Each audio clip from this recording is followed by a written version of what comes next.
kulanti wacan wanaagsan dadka aan daawanayo meel kasta oo aad joogtaan halkani waa Somali American TV oo si toos ah idinka soo gudbinayno studio-heena ku yaala magaalada Minneapolis gobolka Minnesota ee cariga Mareykanka daawadayaal barnaamijkan idinku soo foole ayaa wuxuu yahay mid gebi ahaanba ka duwan barnaamijyadii aad nooga barateen ee aanu halkan idinka soo gudbin jirnay si aad la socotaanba ninkaan wareysiga ka qaadayo oo aan si fiican idinku muuqan ama sawirkiisa ama muuqaalkiisa ayaa waxaan u sameynay arrimo xagga nabadgelyadiisa iyo sharaftiisa in aan dhowrno isagoo markaasi aan kala sheekaystay arrimo xasaasiya oo uu u baahan yahay inuu u gudbiyo dad uu markaasi dambiye ka galay sidoo aaminsan yahay uu doonayo in ay cafiyaan arintaasi isaga ayaan kala sheekaysan doonaa magaciisa waxa uu sheegay saaxiibkay Cabdi Madoobe waxa arrimuhuna ay ku saabsan yihiin dad uu Cabdi Madoobe markaasi ka dhacay lacag xilliyadii 1978 ilaa iyo 82 oo markaasi ay ahayd goobuhuna ahaayeen ama magaalooyinku magaalada Berbera iyo Hargeysa Cabdi Madoobe waxaan kala sheekaysan doonaa dadkaasi uu dhacay sidii uu dhacay lacagaha iyo wixii uu ku garan karo isagu qofkii uu lacagta ka dhacay ee muddada dheer ay ka soo wareegtay marka hore bal Cabdi Madoobe soo dhaw marka hore cali waa dhawahay waa ku salaamaya adigii daawayaasheena daawanaya waxaan sheekadaada baliga sheekay sheekadeedu waa sheeko la yaab leh anigoo dhalinyaro baan iska dhalinyaro noqday oo aan maaragtay dad baan khayaameyn jiray waxbaan dhici jiray dhalinyaranimaana ii geysay haddana arrintii waa soo dhibtay oo maaragtay aakhiradeeda aan u baqay iyo dadkii aan maaragtay xaqooda qabay inaan idhaahdo hal cafiyo aniguna wixii aan bixin karo ayaan bixinayaa marka anigoo 82 lacagta ugu badan 82 ayaan magaalada Berbera aniga nin kale aan intaanu tagnay dukaan waxaanu la ballanay nin dhalinyaro dukaanka joogaan niri alaab baan ka iibinaynaa kontrabana dabadeedna waa la ballanay maalintii baan u nimi lacagta ma diyaar baabaanu lacagta isku diyaar gareysoo na tus lacagtii uu na tusay dabadeedna warqadaan ugu bedelay warqado sixir ma ahayna waa khiyaamo warqadaan ugu bedelay Soomaalidu waxay tiraahdaa qalin shubata u yaqaaniin marka lacagtii sidaan lacag 70 iyo wax la jira baanu ka qaadanay 70 kun oo shilin Soomaaliya oo xilligaas 1982 meeshuna waa Berbera dukaan Berbera ba garatay marka kulli waxaan rabaa wixii soo sheegto oo waxyaaladii waxa ku xiran iska bixi maaha lacagtu waxa weeye waxyaalahan weydiinaya qofkii soo sheegto oo telefoonada ku soo hadlo oo soo sheegta deetaxaan baa laga qaadayaa qofkii yeesha waxa laga rabaa cafis isagana waxa la siinayaa wax uu maaragtay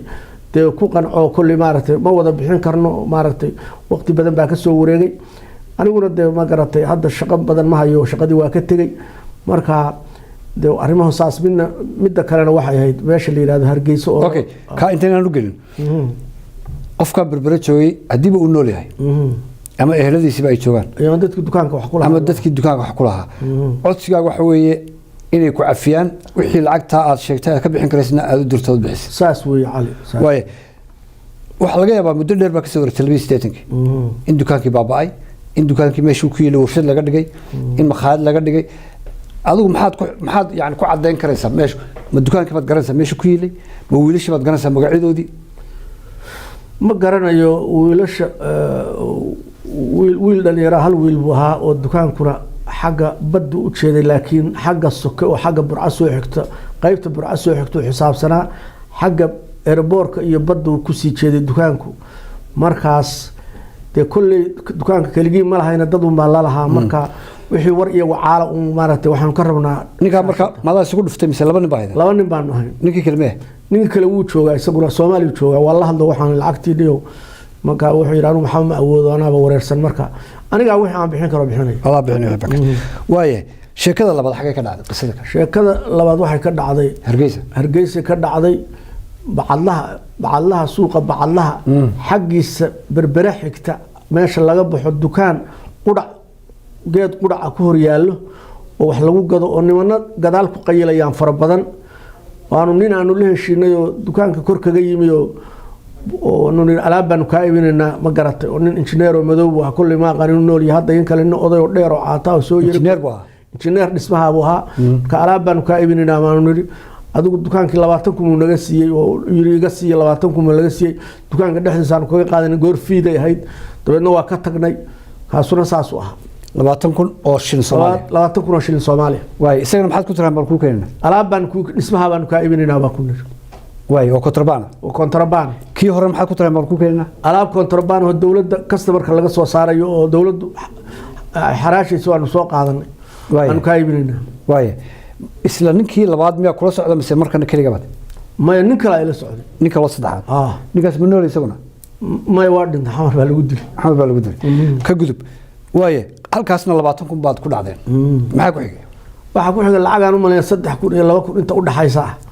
baan iyadana buundada Hargeysa ee bridge-ka la yiraahdo dhinaca Dumbuluq xiga dabakaayo ku taal oo markaad magaalada weyn ka tagtid oo aad Dumbuluq u socotid sandaqad midigta ka qabanaysa oo midigta ka qabanaysa nin dhalinyaro ah oo joogay baan isagana saas oo kale anu alaabtaas oo kale anu alaab baan ka iibinaynayo isa xogaagaas baan ku qaadanay ninkaas nasiib wanaag anigu Hargeysa kilaab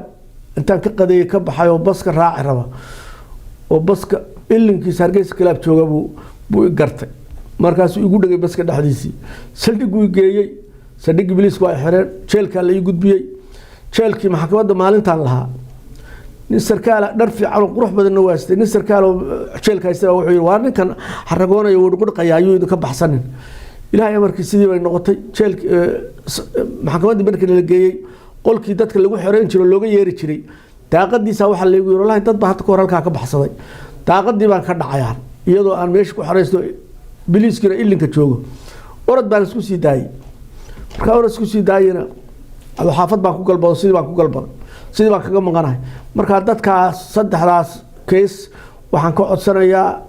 in la cafiyo wixii aan awoodana waan bixinayaa diyaar baan u ahay waxyaalo hore aan saas oo kale u bixiyay oo igu maqnaan way jireen dadaan nolol ku helay dadaan masaajida ugu daray intaba way jireen marka sidaas aan cali codsanaya cadwado shaqada xilliga ma dhacaas u baahay intaas u badnayd shaqo kale ma hayn ma hayn inta waa inta xasuustid marka oo si fiican u garanaysid goormay arintan ku damaqday oo aad isu aqli celisay oo sir alla ilaahay dadka inay ku cafiyaan oo lacagto celisid way wallahi horta niyo aniga raxmadu waligay way ugu badnayd dadka markaan lacagta ka qaadanayo waxbaan uga tagi jiray waligay ma jeeb marin dadka marka niyo mar sidii loo soo qaxayba arintaas waa igu taagneeday ma garatay markii masaajidadii iyo quraankii iyo dadkii iyo wacdigii iyo wixii ma garatay iyo dhibaatadii badatay aakhiraan aan xusuustay waxaan ogaaday wax bila aadan in la isu qabsanayo marka walwalbay bay ugu haysay marka lacag badan baan bixiyay aan ilaahay baarak baan ugu mahad celinay inaan qadad qaar nool helay wad ma santahay goorma kugu dhalatay inaad toos igu timaadid stuudiyaha oo arintan aad si cad oo bareera aad soo bandhigtid goorma ka fikirtay in badan baan ka fikirayo inta telefoonkaaga raadinay badan baan ku raadinay waayahay waa hagaag ugu dambeyntii marka maxaad oran lahayd dadkii mar kale ku celi fariintaadii waxaan oran lahaa dad yahow aan xaqa ka qabaa waxaan codsanayaa inaad insha Allah bikariim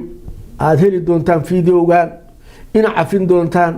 aniguna wixii aan awoodo aan idin soo diri doono markay cadaato inaad tiin dadkii xaqlaha ahaa oo cadeeyay asbaabihii iyo sababihii iyo meel marmarkii iyo waxyaalihii aan ku wada hadalay iyo meeshii isugu ka dameysay dadkaas arrimahaas oo dhan markay cadaadaan waxaan idin soo dirayaa waxaad ku faraxdaan ma garat ma waayo wax idin ka maqnaa hadii kala bar leedin siiyo ma sha Allah ba idin tahay ma garat anigana ma sha Allah ba ii tahay inaad cafidaan marka cali intaas aan ku soo gabagabeynaya waaye su'aal dadka maskaxdooda ku wareegaysa waxay oranaysaa abdo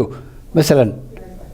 dadka sida fudud lacagta baaxad leh ballaaran aad uga qaadaysay miyaad yara sixir jirtay waxbaad ku akhri jirtay dadku sidee baad u soo jeeday ma waa qiyaamo cali waxaan waa qiyaamo Soomaalidu qalashwata u taqaanaa wax dadka la sixir jiray ma jiro waa loo sheekeynaa waxa laga dhaadhicinaa falsafad waxa la alaab baa lagu keenayaa marka alaabtu waa kontrabaan marka lacagtaada inaad dad badan baa intay alaab naga iibsadeen baa la leeyahay been dhowto ma garatay wixii naga xoogay oo naga qaato maadaama kontrabaan yihiin waxba bixin mayno muran ka dhacay oo aan ku shafantay xad ku gali gaarnay marka lacagtaadu inay diyaar tahay oo ay diyaar garaysan tahay inaanu si aragna kaama qaadanayno laakiin waa si arkaynaa adaa haysanaya dawladna qofkii wuxuu isleeyahay mar haddii lacagta aad adigu haysanaysid wixiina lagu keenay alaabtana waxa loogu dhigayaa cheap